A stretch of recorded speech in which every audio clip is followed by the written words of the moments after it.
So list time. Okay, we really need to come up with a jingle for that. Yeah, we do. Remember how I was going to say I'm going to come up with like a jingle for each thing? Yeah. That's just more editing for me, man. And I just don't want to do it. I just don't want to do it.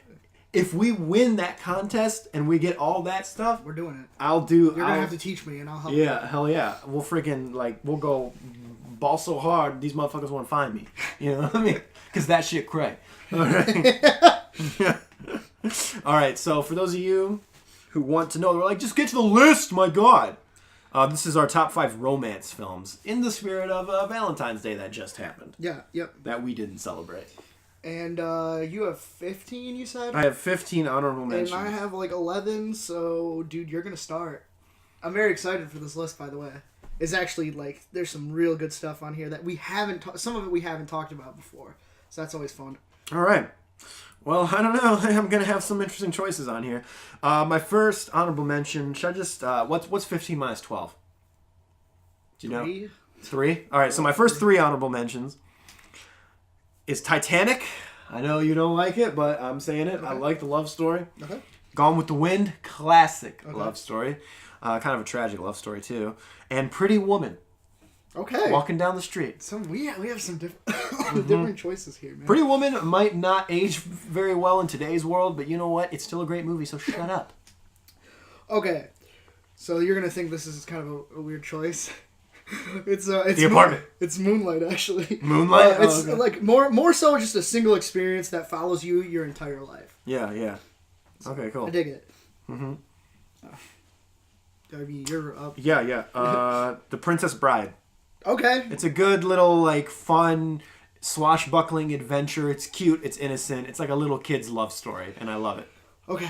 Now, this is when you're I feel like there's going to be a ton on here. You're going to be like, well, how is this not in your top 5? So I'm just going to... The Apartment. I'm going to hit you with it. No, The Apartment is on here, damn it. Okay. We'll get to it. I knew it was going to be on there. Of course. It's too good. Mm-hmm. Casablanca. What? The driving force of the film. Rick and his old flame changed the dynamic of noir and what femme fatale is supposed to mean. They don't have to physically harm them, but can leave them broken. Behind every shattered man is a woman. They're the reason they have nothing to lose. And seeing Rick's shadiness is paralleled so well with his fulfillment he finds in Ilsa. It's really good, but you really don't get to see a whole lot of it. You just get to see Yeah, you know what? I was gonna be it's just a major driving force. It's really just his backstory. Yeah, okay. I was gonna be like, how the hell is that an honorable mention and not on your list? But I can kind of see where you're coming from. I get it. And plus, these ones are too good. They're so good. Yeah. They're so good. Mm-hmm. All right. My next honorable mention is 500 Days of Summer. Okay. I think it's a really cool, modern, melancholy, bright love story. Mm-hmm. And I really enjoyed it. I love the style. I think Mark Webb has not really been able to recapture that style in any of his other films, which is weird. It's kind of stock in a lot of his stuff. Yeah, right? But this one seems like if I saw that was his first film and I'm like, okay, this guy has a future. Not to diss on Mark Webb, but his film 500 Days of Summer was absolutely amazing and it felt really personal for him. So yeah. And the whole expectation versus reality scene really sticks out to me. I love that because that's so true. We've all felt that. Oh yeah. We've all felt that. Every day. Yes. My next one is Eternal Sunshine of the Spotless Mind. It's an anti-romance. Whilst dissecting a relationship, Joel starts to see the beauty of it. Mm-hmm. My philosophy has always been you put lots of effort into building a relationship, and a couple of fights or one big one shouldn't ruin years of happiness. Huh. Remember those happy moments and don't let that frustration prevail. Also, this premise is a great way to show, not tell, about what makes their romance so great. Yeah. So it's an excellent movie. All right. My next one is another modern romance film. A lot of modern. We were just talking about that. La La Land. Okay. I think it's a great romance. I love it because it's a cool callback to the golden age of Hollywood in modern times. And it's weird because that film, 2/3 of that film is golden age Hollywood where it's all romanticized and stuff like that, right? Mm-hmm. But then it ends on such a melancholy, modernistic note that it kind of, it doesn't go against the rest of the film.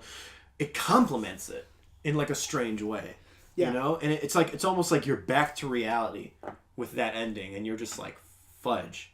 Yeah. That's heartbreaking. But it works, though. I'm going to start hitting ones that are, like, similar to yours. So I'm just going to say Singing in the Rain, but they're, like, hell, La La Land could have been this one, too. Yeah. Because, like, both fill you with butterflies. Yeah, for sure. 100%. Is anything you got to add, or just... No, that's it. We've talked a lot about Singing in the Rain.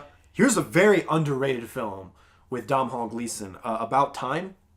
Okay. With Rachel McAdams. Yeah. Very underrated romance film. And it's more than just a romance film, too. It's also about like how he develops his relationship with his father and stuff like that. And it's a very father-son relationship story as well as a love story. So, yeah. Very underrated. Very good. Have you seen it? No, I haven't. It's very good. You should check it out. Well, I might as well just say The Apartment is on here. And I'm not going to say anything else. All right. I'm going to say The Little Mermaid is on here. I like that film. Okay. It's a good romance. And no, it is not misogynistic. Gosh, dude. I hate the world we live in sometimes. I'm like, Little Mermaid tells girls that they gotta give up their voice for a man, and it's like, it's for true love. Give me a break. It's an animated film. It's an animated film. That's one animated film I actually have seen and I really enjoy. Yeah. Yes. I remember you said that's your favorite, right? Yes. Excellent. It was my favorite, like, of the Disney animated films. My favorite animated film is we're gonna make a list about that. You're right. Keep it in the tank. Okay. Yeah. All right, go ahead. My next one is Amelie. It's a heap of relationships blossom as Amelie Poulain attempts to play Cupid, making people in her community fall in love. Mm-hmm. And while putting a man through a scavenger hunt, maybe they can find love too. Okay, cool. When Harry Met Sally is my next one. Absolutely fantastic film. Ooh. Billy Crystal kills it. Who played Sally again? I can't remember. Oh, son of a bitch. Shit. I can't remember her name. Now I have to look this up now. I know it, but it'll take me a minute to... All right, I hate my life. I hate my life. Are you going to say it? Let's see. No, I'm not going to say it. You're not going to say it? Because I can't think of it right now. Yes, you can. Yes, you can. Okay, this is so obvious. She was in You've Got Mail. She was, wasn't she? Yeah, she was. Meg Ryan. Ryan, yes. Okay, yeah. Thank you. There you go. Yes. So, absolutely fantastic, quirky romantic comedy. Great One of the best romantic comedies ever made. Agreed. Mm-hmm. Agreed. Yes. My next one is a bit... I'm just going to do it.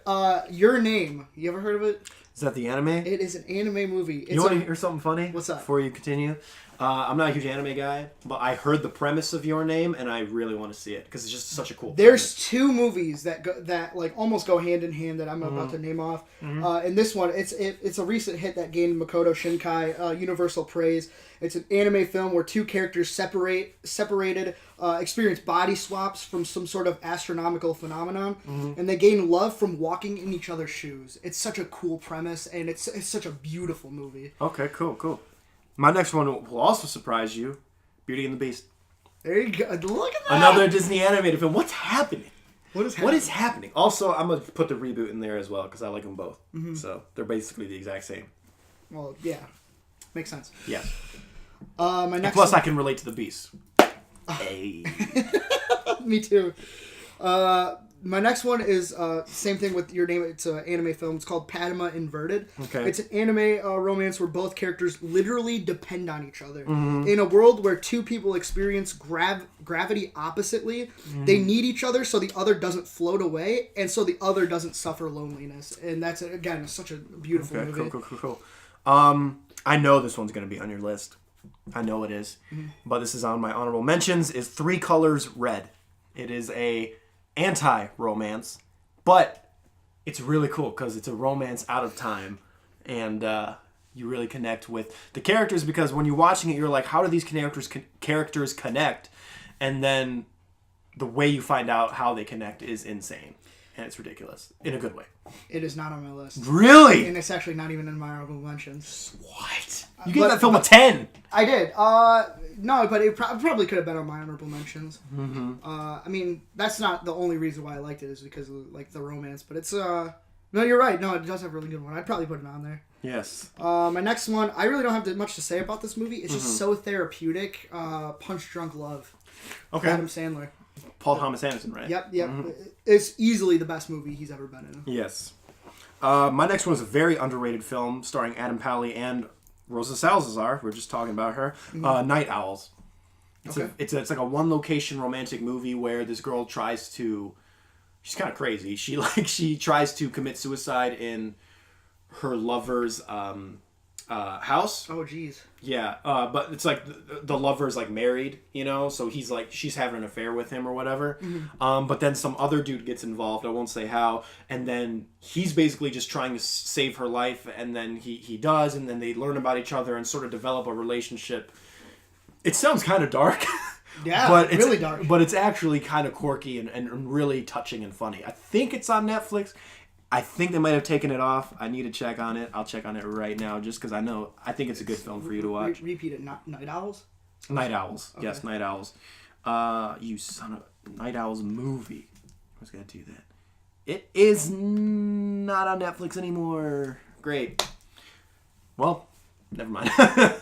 Can't watch it. But it's really good. It's really good. It's very underrated. If I see it, we'll take a look at it. Yes, very underrated, very low budget, but it works.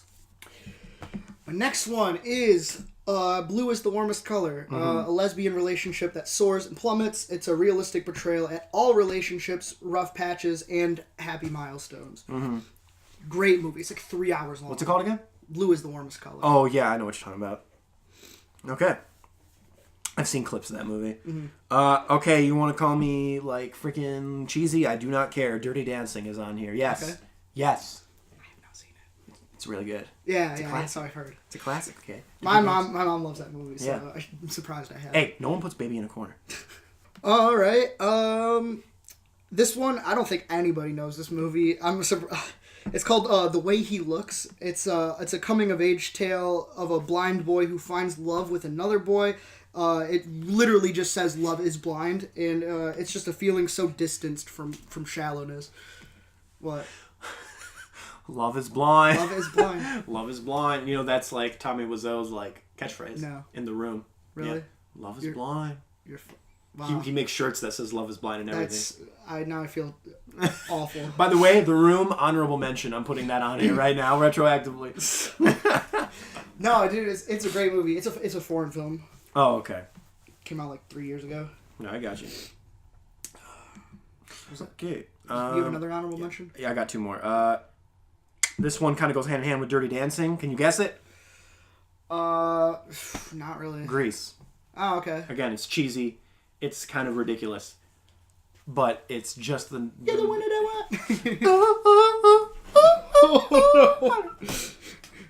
want. No, it's my kind of ridiculous. I love it. Yeah, that's a good movie. I like that Holds movie.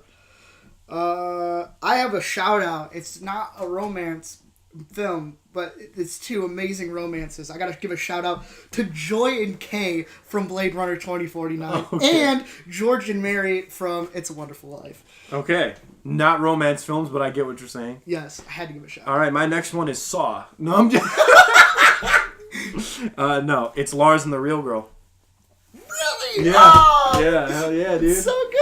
Such good, because it's like, man. you buy the romance between him and this inanimate object, which might come up later in my list. Oh, foreshadowing. Oh, boy. Yeah, you know what it is. And, you buy this relationship between him and this sex doll, and then how that relationship is basically just a driving force into a relationship with someone real. And it's great. Yeah. Well, I already know what that movie is. Yep. Who wants to start? Rock, paper, scissors? Rock, paper, scissors, shoot! Rock, paper, scissors, shoot! There it is. I'm back on my streak, baby. You know what it is. All right. My number 5 is Michel Gondry's Eternal Sunshine of the Spotless Mind. That's right. It's a great film. This film, like you said, is sort of like an anti-romance. You said that, right? About this film. Yeah. It's kind of like how you kind of, every relationship has its ups and downs, and they even try to erase each other from each other's memory.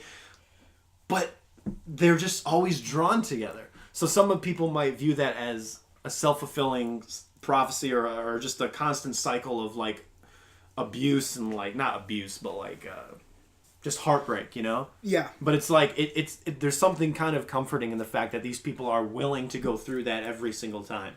That these people are willing to constantly fight for their relationship to the point of just being in a loop of the same thing. By seeing that happiness blossom again for the first time, you kind of remind yourself why you guys were together in the first place. Yes. And that's something that which sucks about time is that eventually you start to forget those moments. Time That's true. Kind of heals all wounds. It's true. It's not really they heal. It's just you forget. Yes. And so once you kind of like remember, it's like, wow, I'm fucking up. Yeah, and it shows that they start to even like realize this as this stuff is happening, and then they do everything they can to try and fight to keep the memories. And then, it's futile until something else happens, which I won't spoil. Yeah. So, yeah, that's my number 5. Good choice. Don't got much to say about it. Good choice. So this is gonna be interesting because my number 5, it's her. Nice. Her. Okay. Can I, because considering we're just going to talk about it, my number 4 is her. I knew it was. Okay, yeah. Can human fall in love with AI? I'm not sure, but her doesn't rule it out. In a film that lets the viewer decide if finding an intimate connection with a PC therapeutic or toxic, you first have to decide what Samantha really is. Is she just a robot if she has feelings, learns from experience, and understands human emotions? This movie separates the lonely from the content, the ones who are open-minded from the closed-minded, and every ounce of commentary stems from the relationship between Samantha and Theodore. Since happiness is what brings out our best selves to the rest of the world, I gotta say, I'm leaning towards therapeutic, man. It was therapeutic even for me. It's just a nice escape, and it feels so good. When I saw this film, I was in the process of trying to get over an ex. Mm-hmm. And that's exactly, this film is what I needed at that time, dude, 100%. Yeah. Because that's, at the heart of this film, I think that's also something that's sort of overlooked in this film. Like, that's what it's really about, really, for me.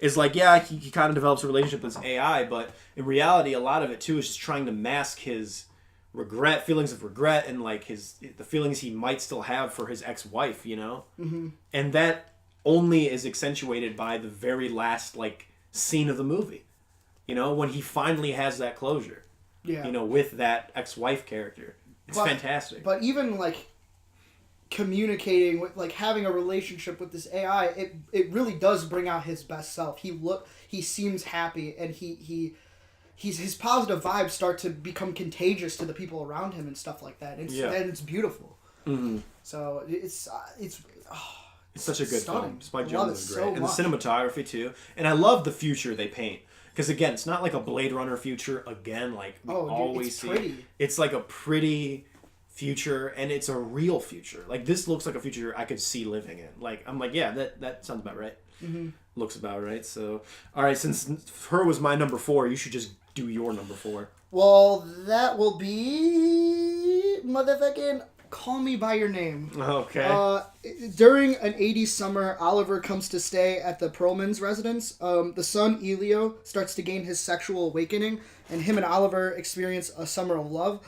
It's the most surreal thing. The most surreal thing about this movie is how accurate and unpredictable James Ivory's scenarios become for these characters. Behind closed doors, they do the most awkward and puzzling things that had me forming a mental scrapbook of equally weird things I did when I felt something for a girl but didn't know what to do, like I didn't know anything, right, or whatever. So I kind of related to this film in a way, and never has a film actually spelled out how mysterious love can be like this film did. Mm-hmm. It's relatable, universal, beautiful, heartbreaking. There was an instant connection between this film and my youth that like no other film has accomplished. And nice. It's just fantastic. You need to see it. All right. I'll put it on my list. All right, my next film is a Frank Capra film. You know what it is. It Happened One Night. I've never seen it. You son of... What? You've never seen this film? You've never seen It Happen One Night with Clark Gable, Claudette Colbert? I want to see it. That's what you get for saying, you haven't seen Old Boy? Well, you know what? You're right. You're 100% right. Yes. So how about that? Now I got something to rub in your face. I don't know. It's whatever. It's a fantastic film. I mean, Claudette Colbert plays like a socialite who basically falls in love with Clark Gable, and it's basically like almost like a road trip style movie where they're trying to like go across like this. I don't know. It's just a fantastic film. I can't really like dive into it too much. It's been a while since I've seen it, but it is an all-time classic. And this was a pre-Code film as well, before the Hays Code happened. I think it only happened like... When did it happen? It only happened like a couple months before the Hays Code like appeared, you know, and like would kind of stop these type of films from happening. The sexy. Yeah, because that's kind of what... the sexy. That's kind of what this film is really about, because you can feel like the sexual tension between Clark Gable and Claudette Colbert, and like even the last shot of this movie is like, it's sex. It doesn't show the sex, but that's what it is. You know what I mean? I won't spoil it for you, but let's just say that the walls of Jericho come down. That's all I'm saying. Okay. Yeah, you know what I'm saying. Ooh, all right. Yeah. I mean, this is one of Frank Capra's all-time classics. It's one of the most classic. Every one of his films best, is classic. That's right. It's one of the most classic, one of the like greatest films ever made. And that's not a far like offshoot to say. Like, that's a pretty well-known, like, that, like, if someone said this was their best film ever, I'd be like, yeah, I can see that. Mm-hmm. It's fantastic, dude. And it's a fantastic love story. Okay? Very, very nice. Let them topple. So that's your number 3. My number 3 is actually, as a whole, I think I like the last two movies better. Mm-hmm. But I gotta give it to this relationship, dude. It's so good. It's When Harry Met Sally. Just oh, nice. Can a man and woman be just friends? Sure. Mm-hmm. But in order to be in love, they have to be friends. Mm-hmm. That's something I believe in. Mm-hmm. Harry and Sally examines the ingredient of a long-lasting relationship that gets overlooked too much. Passion is great and all, but you have to have the ability to endure their company after the hot and heavy stuff. Mm-hmm. Similarly to my relationship to the film, I had to learn to love the movie as a whole before I fell in love with Harry and Sally. Please edit that out. I will. For the love of God. I love you. We'll see. Oh, man. And T-Kettle got pushed out by the fans. That's right. Oh, boy. Going back to episode 23, even though we're on episode 1040. Okay. My number 2 is Casablanca. There you Fantastic, dude. The best thing about this movie, I think, is like the theme of like sacrifice and like sacrificing your love for this person for the like the greater good. Mm. Like that was like really the first time this has been done in like that era. It's like that's such an unconventional thing to do, you know, for a romance film. That's amazing, and that really sticks to me.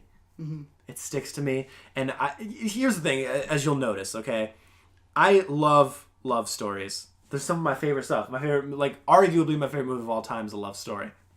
Yeah. Which we'll get into in the first one. Arguably. Oh, I know what your number 1 is now. Oh, yeah, I know what your number 1 is now. You do now. But where's I going with this shit? This is what I'm talking about. You see, this is what happens when we put the list last. When we put anything last, our brains shut down, no matter what's last, you know? Yeah, I kind of like melancholy love stories, and I don't know why, but I do. Because I always feel like there's something greater on the horizon that you as a person can't see. Because when you're with somebody, they're your world, you know? And it's crazy to even try to imagine a world beyond them. So for a movie to acknowledge that, to say there is a world beyond this person, and you guys can be happy without this person, is like amazing to me. You know, and those are the type of love stories that I kind of resonate with, which is ironic because my number 1 choice doesn't do that. Yeah. But it's like, you know, I still love those types of love stories. That's why Her is on here, and Eternal Sunshine, and freaking Casablanca. It's all kind of in the same boat. Yeah. So. Mm-hmm.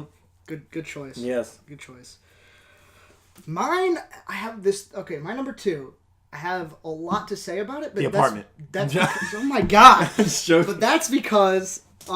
There's just so much going on with this, and I couldn't just choose one of them. I had to just include the whole thing, the Before trilogy.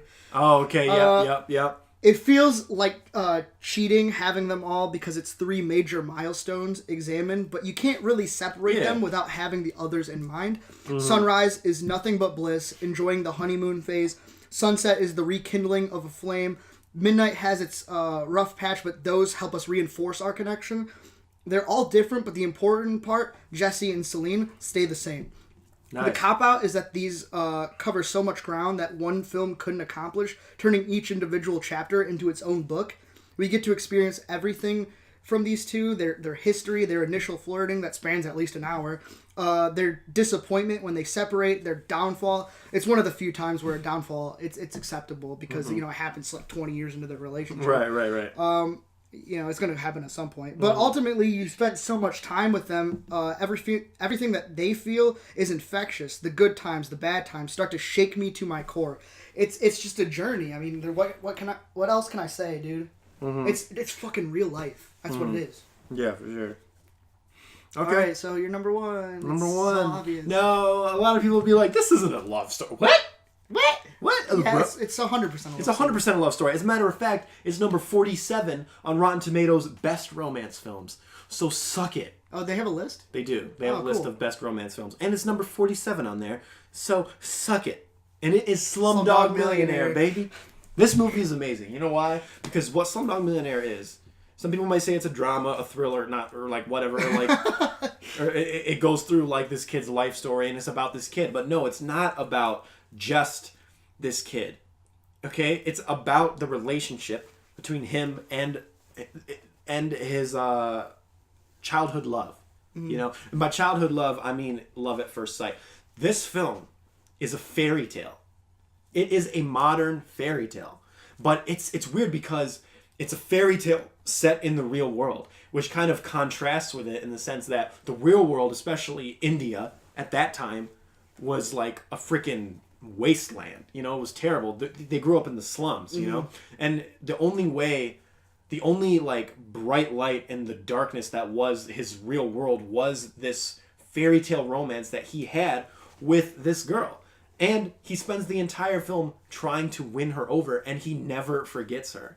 You know, it's a straight up fairy tale romance in a modern setting that contrasts with the modern setting, because the modern setting is real. It's not over exaggerated or under exaggerated. It's real and it sucks. Yeah. You know, but the fact that this movie basically tells you that you can have a fairy tale like romance in the real world does nothing but just like give you hope and give you butterflies. You're like, damn. Like, this is real, homie. Man, I really wish I would have felt that when I saw it, but I haven't seen it in so long. That's what I love about the film, dude. Like, again, I'm going to say this, and I'm going to say it for the last time, because I have a habit of repeating myself. It's a fairy tale romance set in modern times, and it's amazing. There you go, man. There you go. My number one. Can I guess? Go for it. The Apartment. You're no longer allowed to guess from now until the end of time. No more guessing. The answer is always going to be no. My number one is Roman Holiday. Okay. Audrey Hepburn, she's a goddess, dude. She plays a princess that escapes to a night on the town with a reporter and he's trying to manipulate her to get like exclusive pictures. They both gain something vital from this holiday. Anne gets to hold on to every memory of escapism and a moment of love. Joe gets to find what's really important in life. This is its top 5 favorite endings in a film for me. It's so balanced between fantasy and reality. It captures the feeling of escapism, returning to a cinematic world of adoration. Nothing topples a relationship that you feel a part of, where you want to be included. All of these romances are great, but like if I chose any other one, it would feel like I'm having an affair with Audrey, because she's my girl. No, I got her you so much. Yeah, dude, she's great. And you don't really have to watch that movie. I do. I'm behind. You're not behind. You're good. All right, cool. Look at that, man. That was it. Yep. What do you think of making our list last? Do you think it's a good idea? I was still able to do. I mean, because I just read the shit. Yeah, no, I should. Yeah. I need to I don't know why I just do shit so last minute. I'm like, you know what? I'll wing it, and sometimes it works out in my favor. I did this at sometimes 7 in the morning, so you're good. That's crazy, dude. That's crazy. All right, so is that gonna be it for today? I think that's gonna be it.